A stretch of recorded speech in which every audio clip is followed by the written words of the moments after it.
What if I told you there were cars so weird, so dangerous, or so ahead of their time that the US government said, "Not on our roads"? From exploding engines to cars that floated and sometimes sank, these aren't just forgotten machines. They're the cars America banned. Buckle up, you're about to discover the 10 strangest cars you were never allowed to drive in the USA. Number 5. Why the Citroen DS was too advanced and too illegal for America. It looked like a spaceship, it rode like a cloud, and it broke every rule in the book, not just in design, but in regulation. The Citroen DS, one of the most futuristic cars ever built, wasn't just ahead of its time, it was so advanced America couldn't handle it. Literally, when the Citroen DS launched in 1955, it stunned the world. Designed in France, it featured hydro-pneumatic suspension, a self-leveling ride system that made potholes disappear. It had disc brakes, aerodynamic bodywork, and even headlights that turned with the steering wheel, decades before that feature became standard anywhere else. But here's the twist. When Citroën tried to bring certain DS models to the United States, the car ran headfirst into American safety and regulatory walls. Why? Because it was too different, too European, and most importantly, it didn't play by Detroit's rules. One major problem: the hydraulics. The DS used a single high-pressure hydraulic system to control the suspension, brakes, power steering, and even the semi-automatic transmission. American safety regulators were worried. If one system failed, the entire car could become inoperable, including the brakes. That was enough to make the U.S. Department of Transportation nervous. Then came headlight regulations. In the late 1960s, U.S. law required cars to use sealed beam round headlights only. But the Citroën DS had sleek, covered, swiveling lights that could see around corners. To American lawmakers, that wasn't innovation, it was illegal.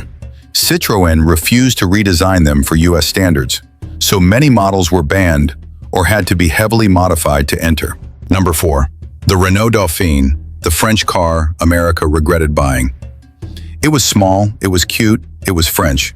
And for a brief moment in the 1950s, the Renault Dolphin looked like it would conquer America. But it didn't. In fact, it crashed. Hard.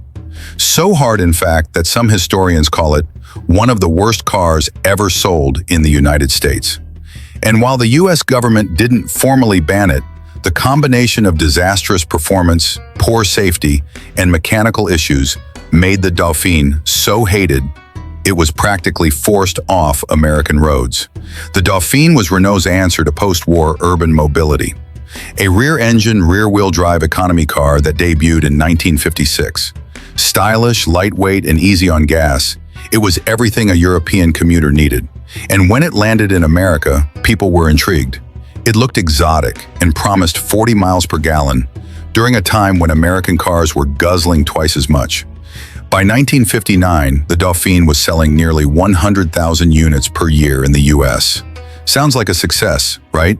But then, reality hit. Under that charming exterior was a 34-horsepower engine that struggled to keep up with traffic, especially on US highways. Its 0 to 60 time, over 30 seconds. And because the car was so light, it offered almost no crash protection.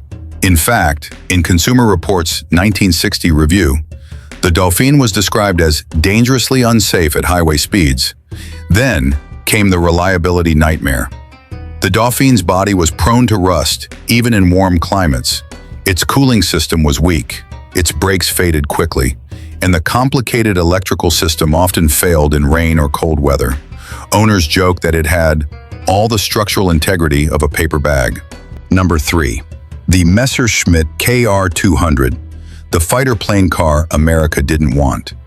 It looked like a torpedo, it sounded like a sewing machine, and it came from the same company that once built fighter planes for Nazi Germany.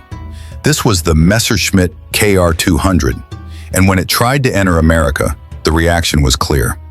Originally launched in 1955, the KR200 was not your typical car. In fact, it barely qualified as a car at all. It had 3 wheels, a bubble canopy, room for 2, if they sat in tandem like in a cockpit, and a 10-horsepower single-cylinder engine. It weighed just over 500 pounds and had no reverse gear, unless you actually reverse the engine's rotation. But for all its quirks, the KR200 had a purpose. It was built for post-war Germany's economic survival, a cheap, efficient microcar for a population that couldn't yet afford full-sized vehicles. And believe it or not, it was a hit in Europe. So naturally, someone asked, why not sell it in America? Here's why not. The US car market in the 1950s was dominated by massive V8-powered land yachts. The KR200, by contrast, looked like a toy. It had no bumpers, no crumple zones, and almost zero structural protection. It was classified in many US states as a motorcycle, not a car, which meant it was caught in a regulatory no-man's land. More importantly, U.S. Department of Transportation safety standards in the late 1950s and 1960s made importing the KR200 nearly impossible. The car had no seatbelts, no airbags, and couldn't meet even the most basic crashworthiness requirements. It was never officially banned by name, but practically speaking, it didn't stand a chance. Number 2. Zundapp Janus, the German car America didn't want to touch. Imagine a car with a door in the front and another one in the back. No side doors, no trunk, no hood, just two ends and both open like entrances to a spaceship. That was the Zundapp Janus, one of the strangest cars Germany ever built. And when this oddball tried to enter the US market, the response was almost universal. No way. Built in 1957 by the Zundapp Company, a brand better known for making motorcycles, the Janus was designed to be a revolutionary people's car. And in a way it was. The car was perfectly symmetrical front to back.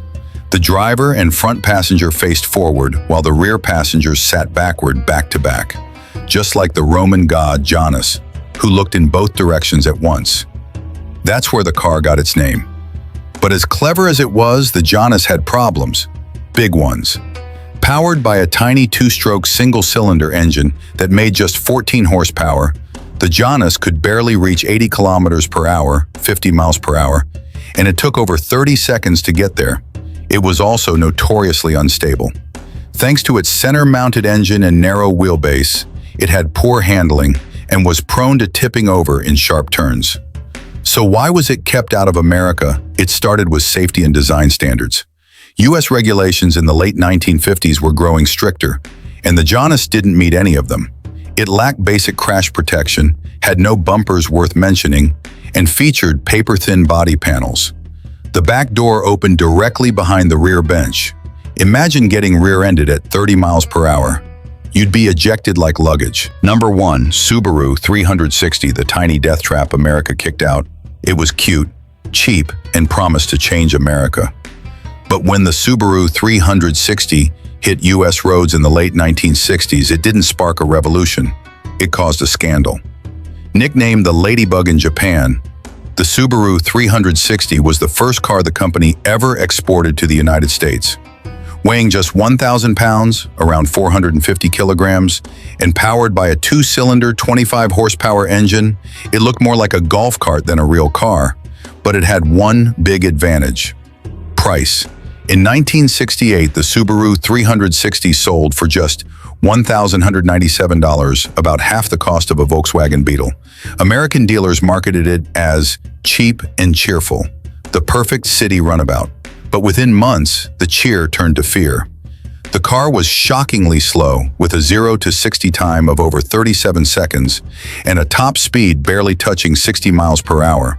It struggled on highways, overheated on hills, and felt unstable in crosswinds.